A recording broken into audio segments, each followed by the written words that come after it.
चीन और उसकी विकास वाली कहानी अक्सर उतनी ही चमकदार दिखाई जाती है जितनी किसी मेले में लगी रंगीन लाइटें। दूर से सब कुछ जगमग, लेकिन पास जाकर देखो तो कई तार उलझे हुए मिलते हैं। तिब्बत में यारलुंग तांग्सपो नदी पर दुनिया के सबसे बड़े बांध के निर्माण की शुरुआत भी कुछ ऐसी ही कहानी।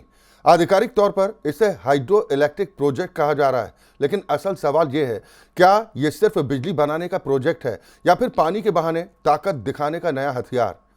यारलुंग तांग्सपो वही नदी है जो भारत में प्रवेश करते ही सियांग बनती है और आगे चलकर ब्रह्मपुत्र का विशाल रूप अख्तियार करती है। यानी जो नदी तिब्बत में चीन के नियंत्रण में है, वही नदी भारत के पूर्वोत्तर की जीवन रेखा बन जाती है। अरुणाचल प्रदेश और असम के लाखों लोग इस नदी के भरोसे अपनी जिंदगी चलाते हैं। खेती, मछली पालन, पीने का पानी, सब कुछ। ऐसे में जब चीन इस नदी के ऊपरी हिस्से पर एक भीमकाय बांध खड़ा करने लगता है तो चिंता होना बिल्कुल स्वाभाविक है।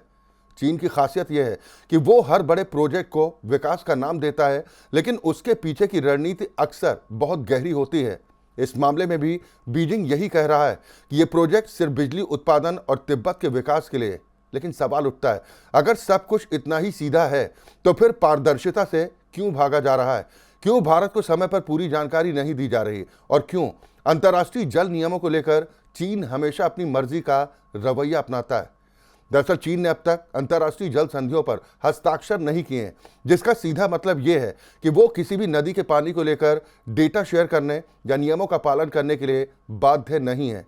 यानी ऊपर बैठा देश पूरी तरह से नल अपने हाथ में रखता है और नीचे वाले देश बस आसमान की तरफ देख सकते हैं। कब पानी मिलेगा, कितना मिलेगा, या अचानक बाढ़ आ जाएगी, यही वो बिंदु है जहां ये प्रोजेक्ट सिर्फ एक बांध नहीं बल्कि एक रणनीतिक हथियार बन जाता है।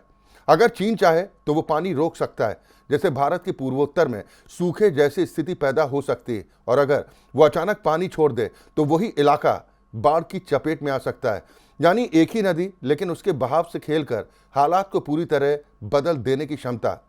अब जरा इस परिदृश्य को समझिए। अरुणाचल और असम में हर साल बाढ़ आती है, लेकिन वो प्राकृतिक चक्र का हिस्सा होती है। अगर उस चक्र में कृत्रिम हस्तक्षेप हो जाए तो हालात कितने भयावह हो सकते हैं, इसका अंदाजा लगाना मुश्किल नहीं है। खेती चौपट हो सकती है, गांव उजड़ सकते हैं और लाखों लोगों की जिंदगी सीधे प्रभावित हो सकती है। चीन के इस प्रोजेक्ट को लेकर एक और बड़ा खतरा है इकोसिस्टम का। ब्रह्मपुत्र सिर्फ एक नदी नहीं है, बल्कि एक जीवित तंत्र है जिसमें हजारों प्रजातियां, वनस्पतियां और जीव जंतु जुड़े हुए हैं। असम का प्रसिद्ध एक सींग वाला गैंडा नदी के आसपास की जैव विविधता का हिस्सा है। अगर नदी का बहाव बदलता है तो ये पूरा संतुलन बिगड़ सकता है। पानी का तापमान, तलछट यानी कि सेडिमेंट का प्रवाह और नदी की गति, ये सब चीजें मिलकर एक संतुलन बनाती हैं। बांध बनने से यह संतुलन टूट सकता है और चीन का रिकॉर्ड ऐसा नहीं है कि उस पर आंख बंद करके भरोसा किया जा सके। कई बार ये आरोप लगते रहे कि वो अपने प्रोजेक्ट में पर्यावरणीय मानकों की अनदेखी करता है। पहले बनाओ बाद में सोचो, ये उसकी कार्यशैली का हिस्सा रहा है। ऐसे में जब वो हिमालय जैसे संवेदनशील इलाके में इतना बड़ा बांध बना रहा है तो चिंता और भी बढ़ जाती है। भूकंप का खतरा भी इस पूरे मामले में एक बड़ा सवाल है। हिमालय दुनिया के सबसे सक्रिय भूकंपीय क्षेत्रों में से एक है। यहाँ बड़े बड़े भूकंप आते रहे हैं। ऐसे में एक विशाल बांध का निर्माण अपने आप में जोखिम भरा कदम है। अगर भविष्य में कोई बड़ा भूकंप आता है और बांध को नुकसान पहुंचता है तो उसके परिणाम सिर्फ चीन तक सीमित नहीं रहेंगे, उसका असर सीधे भारत और बांग्लादेश तक जाएगा।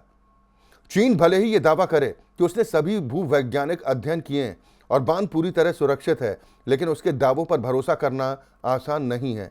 कारण साफ है, चीन की नीति अक्सर बताओ कम करो ज्यादा वाली रही है और कई बार जानकारी छिपाने के आरोप भी लगे हैं। इस पूरे मामले का एक और पहलू है जल कूटनीति। आज के समय में पानी सिर्फ संसाधन नहीं बल्कि ताकत का प्रतीक बनता जा रहा है।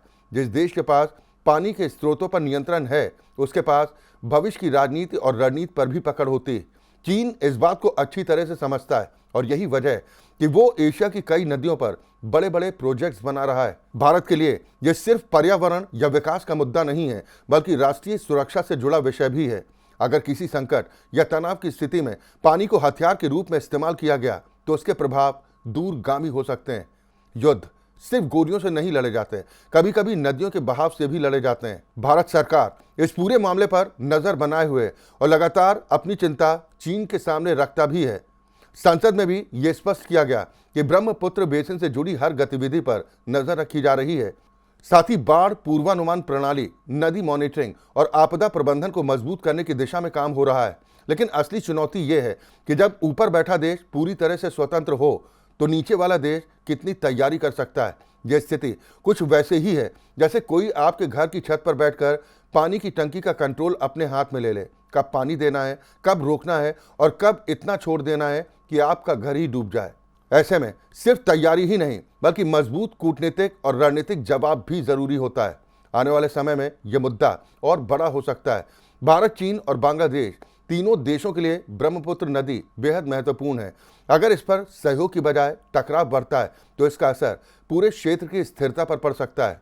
अंत में बात सीधी है, चीन का ये बांध सिर्फ एक इंफ्रास्ट्रक्चर प्रोजेक्ट नहीं बल्कि एक साइलेंट पावर प्ले है। ऊपर से यह बिजली बनाने का प्लांट लगता है, लेकिन अंदर ही अंदर यह पानी पर नियंत्रण की कहानी लिख रहा है। और जब पानी पर नियंत्रण की बात होती है तो वो सिर्फ संसाधन नहीं बल्कि भविष्य की राजनीति, अर्थव्यवस्था और सुरक्षा का सवाल बन जाता है। भारत के लिए ये वक्त सतर्क रहने का है, क्योंकि नदी की धारा सिर्फ पानी नहीं बहाती, वो आने वाले समय की दिशा भी तय करती है।